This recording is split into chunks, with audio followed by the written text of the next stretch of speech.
Kamarudin Simanjuntak mematahkan pernyataan mengenai Putri Candrawati jadi korban pemerkosaan oleh Brigadir Yosua. Ia juga membantah Putri tak punya peran dalam pembunuhan berencana tersebut. Kamarudin pun membongkar detik-detik pembunuhan Yosua yang menurut Kamarudin diotaki oleh Putri Candrawati. Harus tahu, peran Putri pertama menggoda Yosua, menggoda supaya dia diperkosa, tapi nggak kesampaian. Karena Joshua pernah mendengar khotbahnya Gilbert Lumendong. Gilbert Lumendong itu pendeta terkenal. Kalau kamu digoda wanita yang tidak kamu kehendaki, kamu berlari katanya. Bukan mendekat. Nah Joshua sudah benar, dia berlari keluar. Menurut dakwaan mereka toh, sama eksepsinya. Maka tidak berhasil Joshua diperkosa oleh Putri Candrawati. Yang kedua, fakta perbuatan dia. Dia mengundang lagi Joshua ke kamar tidurnya. Ini kan tidak lazim. Perbuatan ketiga, dia menyuap apa namanya itu, saksi-saksi, menyuap LPSK, menyuap lembaga-lembaga lain. Sampai ke arah istana dia mengutus salah satu ketua komisi DPR. Nah, kemudian perbuatan berikutnya, menelpon suaminya, mengatakan almarhum Joshua kurang ajar. Kurang ajar itu kan kesimpulan. Harusnya ada fakta-fakta. Apa sih kurang ajarnya? Kurang ajar itu kan kesimpulan. Sehingga disimpulkan kurang ajar apa? Fakta-fakta perbuatannya. Artinya dia memprovokasi suaminya untuk membunuh, yaitu tanggal 7 dia telepon, sehingga suaminya di Jakarta sudah menunggu untuk merancang kejahatan. Yang berikutnya, nyampe di Jakarta dia ikut rapat di lantai 3. Pertama, mereka bujuk Bribka RR untuk membunuh dengan hadiah 1 miliar. Tapi Bribka RR nggak sanggup, mentalnya nggak kuat membunuh bawahannya. Bribka RR itu kan satu tingkat di atas Brigadir Joshua. Nggak tega saya membunuh bawahan saya, nggak sanggup saya.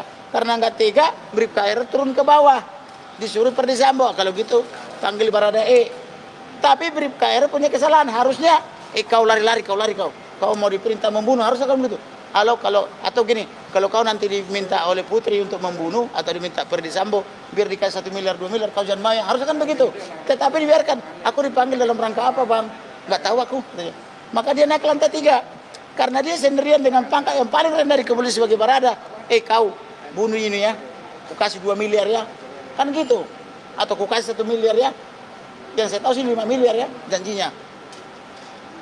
Bunuh ya katanya. Dia sebagai polisi muda menghadapi jenderalnya, dikasih lagi uang.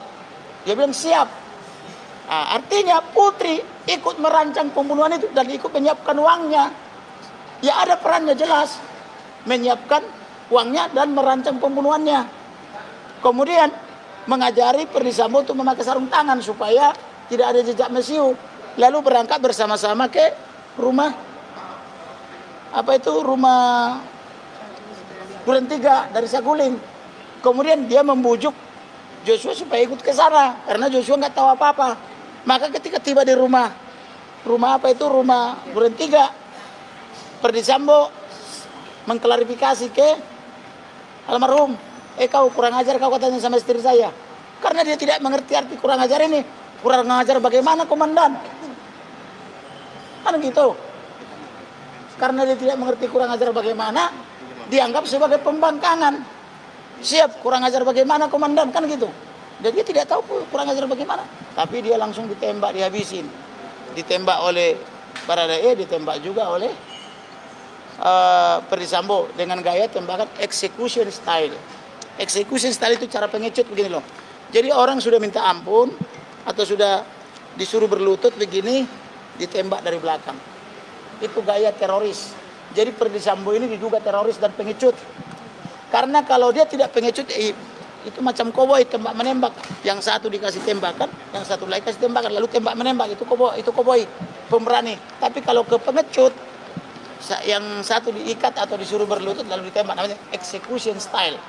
Gitu loh. Coba catat itu ya. Udah hafal belum? Execution style. Itu cara pengecut menghabisi ini. Kalau tentara atau kombatan, kalau orang misalnya sudah begini atau angkat bendera putih, itu tidak boleh ditembak. Ada berlaku hukum perang, itu dilindungi. Ini jenderal loh. Jenderal tapi kok begitu? Berarti udah tepat Panci kaleng itu. Udah tepat Putri dijerat dengan pasal 340. Sudah. Yang harusnya lebih dulu digantung dia. Gitu loh. Karena dialah otaknya. Sebetulnya Perdi Sambo itu ngikutin dia. Karena dia hasratnya tidak terpuaskan, tidak sampai dia mendapatkan kepuasan itu dari Joshua, maka diprovokasi suaminya dengan menuduh almarhum kurang ajar. Kurang ajar itu kan masih perlu pertanyaan. Yang dimaksud kurang ajar itu apa sih? Misalnya saya colek mbak ini, itu juga kurang ajar loh. Karena dia bukan muhrim saya, dia wanita, nggak boleh dicolek dong ya. Itu kurang ajar juga. Maka ditanya kurang ajar bagaimana? Harusnya kan ada dialog di hadapan polisi dan penyidik, dilaporkan ke polisi. Kurang ajar bagaimana? Baru Joshua mengatakan, waktu itu aku mau diperkosa, aku diminta memuaskan hasrat dia, lalu aku berlari keluar. Nah, itu namanya bukan kurang ajar, tapi menghindari aib kan gitu. Menghindari juga penyakit AIDS misalnya, sebab wanitanya kena AIDS kan gitu kan. Ada yang rahasia yang masih belum saya kasih tahu. Nanti akan banyak wanita lain yang tersandra. Jadi ada rahasia saya, dia bukan orang suci kok. Mereka ini sudah biasa party kok dengan yang lain gitu loh. Jadi itu rahasia saya yang mengetahui itu. Tempatnya di mana pun saya tahu kok. Saya udah bilang, saya ini bergaul dengan intelijen dan macam-macam gitu loh. Tapi aku masih menyimpan rahasia itu, ya. Jadi